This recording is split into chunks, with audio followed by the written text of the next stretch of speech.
Hi, my Year 11s. Hope you're all doing well. This is video lesson 1. So the tasks that I'm going to go through with you will take you over a good sort of 1 to 2 weeks worth of work. At the moment, we've all been busy at the planning stages for our mock exam ready for the external assessment. You've all been given the assignment brief, and from that you have all now decided whether you are going to work as a solo or whether you're going to work as a duet, or I know girls, Kerry's group, you've just decided more so recently that you're actually going to work as a trio. What I want to do today is go through the planning ideas with you, but also show you an example so you can see as to how much detail needs to be put in the planning stages. As at the moment, I'm a little bit conscious that some of you are still not writing in enough detail and explaining your choices, your ideas to the theme as regarding the brief. So first of all, obviously for your planning stage you need to have your initial ideas to the brief, which of course is the theme of changes. This we went through in class as a whole group. I give you some ideas to get you going, and then as a group we discussed ideas from the rest of you as to what the idea of changes could mean to you. So you need to make sure that you've got a clear, detailed, at least 2 to 3 choices showing your own ideas regarding the brief before you even think about who you're going to work with or even settling on an idea. As Owen has done here, he's got idea 1, idea 2, and he's even got idea 3 as well. So written out clearly, he's got about his first idea, how he's wanting to link it to social media. He's gone into talking about his emotions, different songs that he think that may sit and suit that. He's talked about his target audience a little bit. So you are, in a nutshell, you are looking at the whole of your planning. So you're looking at what the theme's going to be, what your music choices will be, who your target audience will be, briefly what your music and costume will be, but just not in as much detail.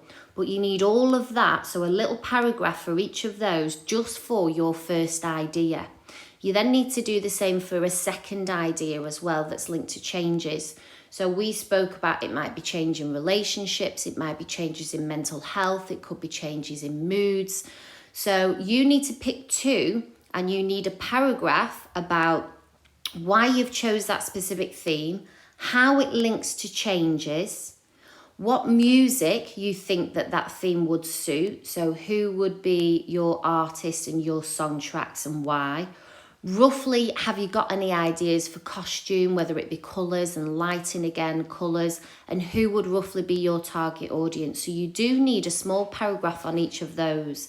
And as I've said, for those of you in particular that are working towards a merit, you definitely need to have at least 2, if not 3 different ideas.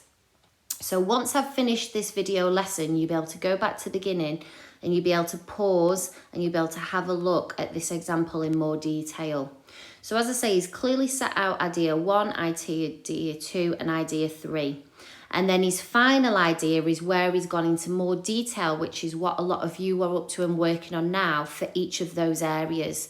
Talking about his theming detail, how it links to the overall theme of changes, talking about his music choices. Again, a lot of you, we've spoke about how you are using more than one music choice idea, because again, you can talk about how that links to the theme of changes because you've got different artists, different song choices, different lyrics.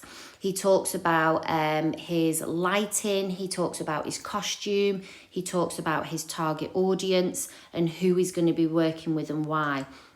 In this particular case, he decides he's going to work with Casey as a duet.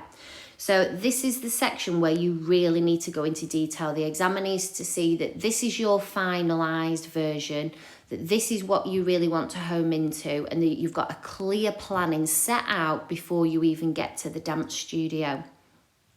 Again, once I've finished this video lesson, you'll be able to go through and you'll be able to pause and you'll be able to have a really good close lead. Obviously, the biggest section is linked to his music, and that's where your biggest section needs to come in as well, because your main theme, which is changes, your main and first stimuli would then be your music.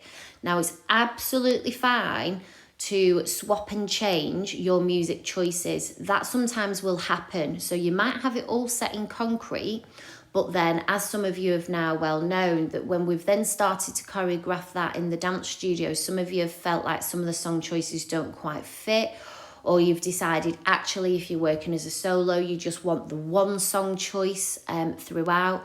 Obviously, some of you have now changed groups, so your ideas are going to slightly change.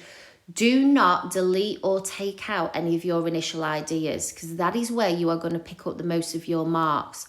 But when it comes to your rehearsal journals, that's where you can start to talk about that you've now decided that you're working with a different group, or you've got some different music pieces. And of course, you need to explain why.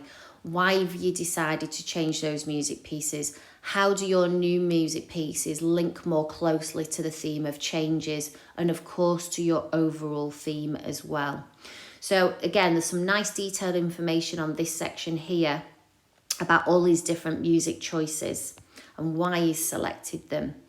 After you've done your music, it doesn't really matter the order that these go in, but you need to make sure that you focus on lighting, costume, and target audience.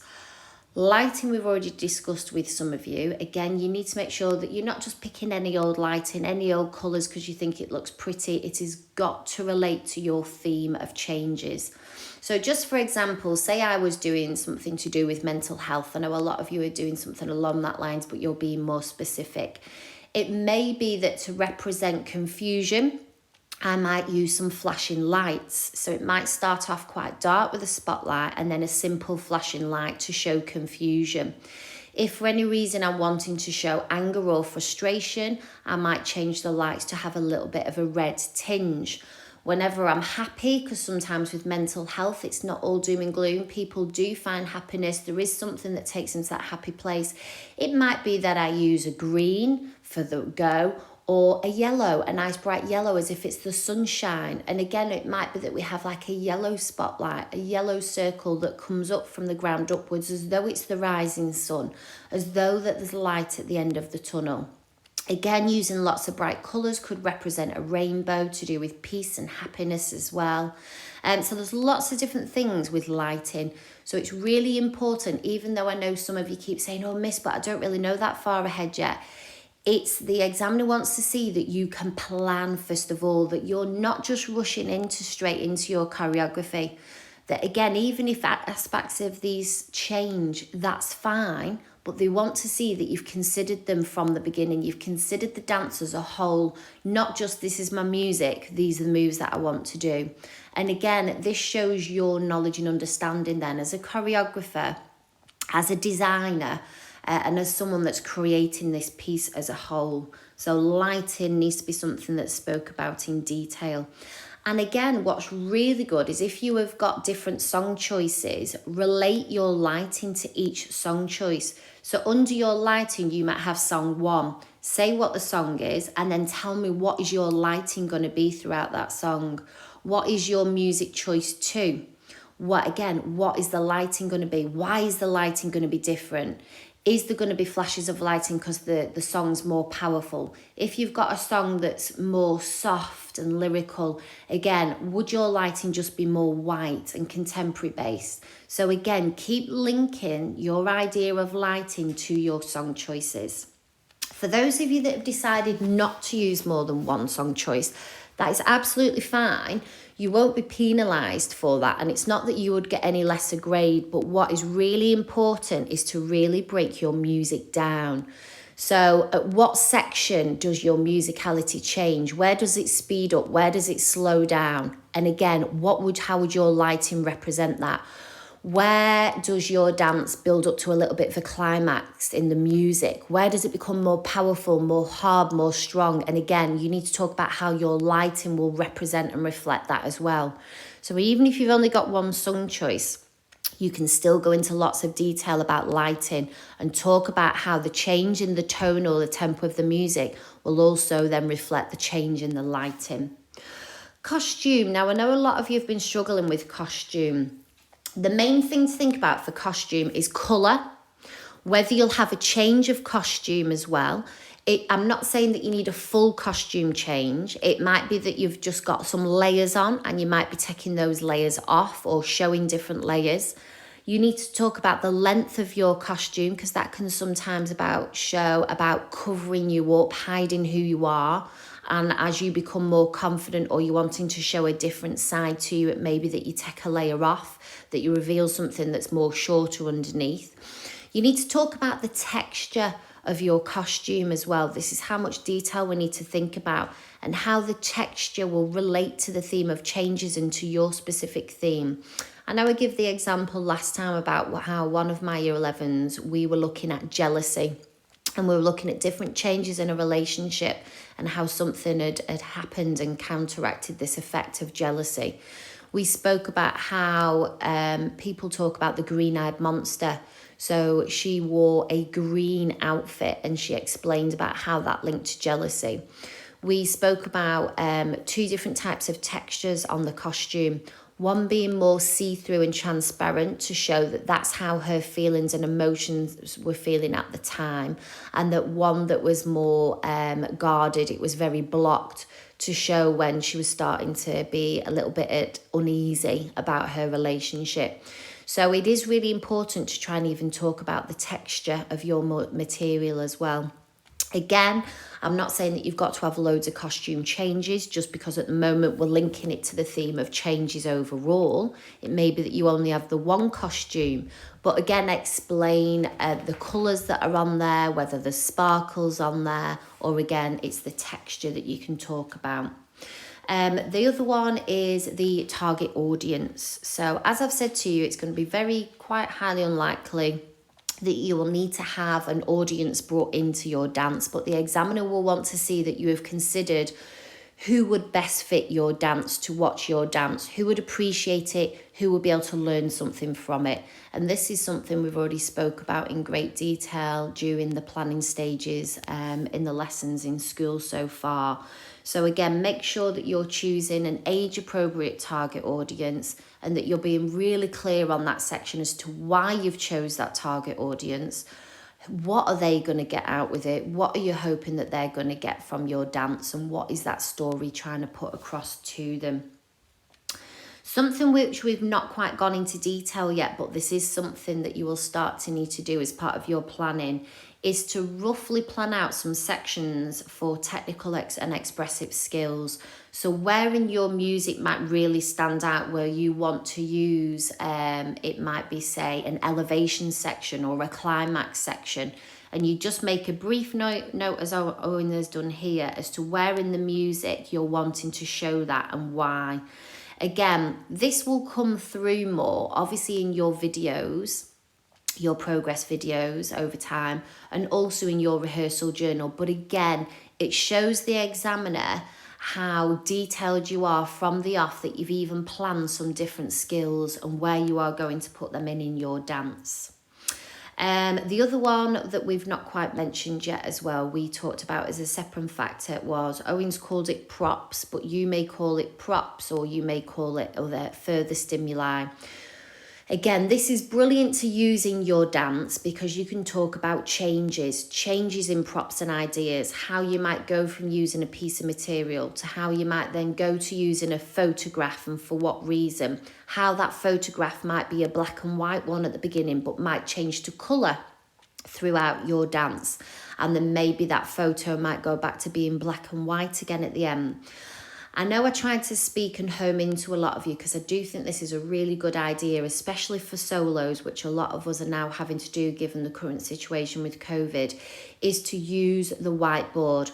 Have pictures, have memories on there that link to your dance, but certainly have words on there that pop up, or spoken words that people are talking about, whether it's about their own experiences that are to do with the issues that you are dancing about, or whether it's certain words that relate to your particular theme. This is always really good as well, where you can draw the audience to, where if you did need a quick costume change, so it might be that you've not had anything up on the whiteboard, all of a sudden your dance, your lighting goes dark, you quickly run off stage, but while you are off stage, there literally just might be a 10 to 15 second, that's all, of a snippet on the whiteboard showing, as I say, it might be a particular storyline that matches yours. It might be specific words, or even it might be just people, as I say, that are saying things that they have been through. And that is something that can be really, really effective. And that's the main part for now that I want you to work on and focus on. I know we've spoke about this already, but I think what I wanted to do was to get across a bit of a waggle about what a good one looks like, about how much detail you really need to put into this planning stages. Not just, you know, have the mindset of, oh, but I've not got that far along yet, but this might change, that might change. As I say, changes are absolutely fine. And coincidentally, it fits in with the overall theme of changes that this exam, the mock exam, asks you anyway. So making those changes is brilliant, because you can keep referring to this about how it links to the overall theme of changes, that you as a dancer, you are not afraid to make changes where necessary. But it is really important, as I say, that the examiner can see that you're a conscientious dancer and that you've really thought about every aspect of the planning first of all, that you're not one of these that just rush into it like a bull in a china shop, that you've got your music and you just start moving, because then your movements, your motifs will not make sense. They won't have that theme. They won't have that emotive element that's really needed. Whereas if you have got your planning and you are being really detailed with your planning, that is where the best performances will start to arise. So what we need to do is, over the next 2 weeks, I would like a full, detailed initial planning ideas with, like I've said, at least 2 initial ideas done in detail. What music would be for that initial idea? Who would your artist and song choice be? Roughly what lighting would you use? Roughly what costume would you use? Who would your target audience be? Would there be any props? But they are just short paragraphs. The detailed section needs to come when you are in your final idea. So speak about whether you would be working on your own or whether you would be working as part of a group. And then also really go into detail about then your lighting, your costume, your song choices, your props, your stimuli, etc.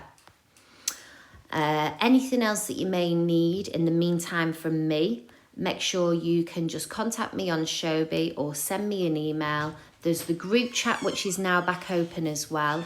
So if there's anything you just want a quick response on there, then you can send me a quick message and I'll get straight back to you. Otherwise, I will look forward to start receiving your more detailed planning. And of course, as ever, I'll always give you some what went well and some EBI comments if needed. Good luck, guys.